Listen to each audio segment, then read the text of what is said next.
Hello there everyone. Today I'm going to talk a bit about my fly tying tools and I'm going to start off with my fly tying vise. Throughout the time I've used a lot of different vices. I've tried the Regal ones, I've tried the Barracuda one, the CF Designs and of course numerous others cheaper vices. But what I've ended up with and what I'm completely satisfied with is Rincetti. This is a Rincetti Presentation 2000 and this is, in my experience, the absolute best fly tying vise ever made. I just simply love this. Perhaps the Master vise is even better, but well, at the price range that one has, I think this will be more than sufficient for me. It's fairly simple. You just take your hook and screw in the small screw, and then you take this lever here, and your hook is rock solid fastened in the jaws. Also, this Rincetti was the first company ever to make a full rotary vise, so they are world famous for their ingenuity, and this is a precision tool. The tolerance on the different things here is zero. There is no gaps, no wriggling, no nothing. Everything is just completely smooth, completely perfect, and it's just, well, it's a pleasure to work with every single time. So, other stuff I have applied to this fly tying vise is the Chimco waste basket. A waste basket is nice for obvious reasons, because every time you tie one of these monsters or something like that, you of course cut off a lot of different crap, and all of that most of that will end up in this waste basket that you can just empty, and then you don't need to vacuum. Well, you don't need to vacuum as often, at least. So one of these are fairly cheap and they will save you a bundle of trouble. So if you don't have one of these already, get one. I strongly recommend that you get one. Also, on this vise you can see I have attached this monstrosity. This is a Marc Petitjean light, and also on this monstrosity there is a tool rack, so you can hang all your different fly tying tools over here, so you know where they are. It provides very good, very clear light, and you can even buy a battery pack for this. This is a bit expensive, but in my experience it's worth it if you use your vise on different places, because you are sure that every single time you have the complete correct lighting, and you will be able to tie your flies much better. And it's nice that it's attached to your vise instead of something like this off to the side you have to take down and bring with you and stuff like that. So I enjoy this very much. It's a bit expensive, but it's well, in my opinion, definitely worth it. Then moving on to the actual tools. What I use is for a scissor is I use the veterinarian scissors, which is I find the best scissors ever made for fly tying. They are sturdy, they're sharp, they're very pointy, and best of all, they're not that expensive. You can get a lot of very expensive fly tying scissors, but these is not that expensive, and they last a long time. I've been using these for a very long time, and these are definitely my favorites.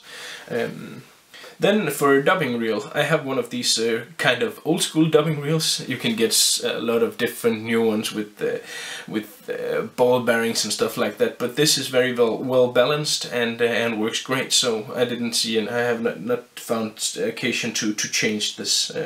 Well, a fairly cheap Chinese product that works great. Dubbing brushes. Here I have two different ones. I have the one from CF Design, which is also a dubbing needle all in one, and this works very great. But it's very expensive, I think, for actually just being a dubbing needle and a dubbing brush. The other one, unfortunately I don't have these in the shop. The other one is very inexpensive, but does exactly the same job. It's just not, well, as clever and good looking as the CF Design one. This is very much more cheap than the CF Design, but does the job equally well. Moving on to hackle pliers. Here is two different types that I use, both of them. This is the Chemco one with the ring plier, which makes sure that you don't put too much tension on your hackle. It works fairly good. It's fairly inexpensive and does the job. And on the other hand, there is, well, the king of all hackle pliers, I have to say. I don't have this in the shop, I must regret to say, but this is the king.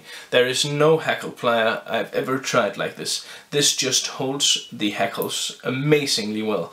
And also there is, as you can see, it's made of rubber, so it has some give, so you don't put too much tension on, kind of like the Chemco one. But this is just, well, truly awesome. This holds every single hackle. I have not once ever tried that this hackle plier failed me. It can happen if you have very big feathers and you use a lot of strength on the Chemco one, but the Chemco one is fairly good as well. The CF design is almost 4 times the price of the Chemco one, so, well, you decide. Dubbing needle, I'm just using one of these Chinese dubbing needles, very inexpensive, and they can be used a lot because these get smothered with super glue and stuff like that. So from time to time I exchange these. I simply throw it away and get a new one because, well, it gets bent and heated and stuff like that. You know it. My bobbin. I'm using the Chemco at the moment. I've tried a lot of different bobbins, but every single time I just keep returning to this Chemco. This is very great. For many years I used the CF Design one, but I just got fed up with it. It was impossible to thread and stuff like that. The Chemco one is fairly decent priced.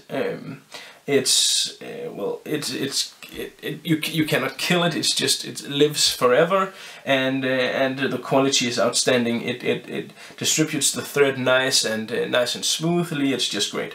The reason I have 2 different ones here is Chemco makes 2 different ones. The white one is the standard one, and the black one is the heavy duty one. And I needed one because I couldn't locate my normal one.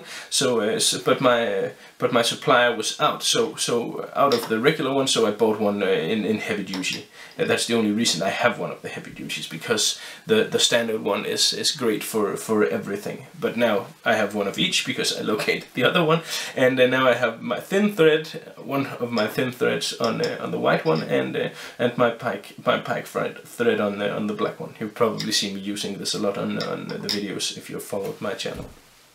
The last thing that I should probably talk about is I have this very strange looking device here, which is half a pen, and this is a nice fly tying tool because this is from a pizzeria, because you can use this to restrain materials and just keep them backwards until you've tied them down. So when you have some materials that is in every direction, you just take your half pen here, hold it over there, and then you can tie. So this I use a lot also.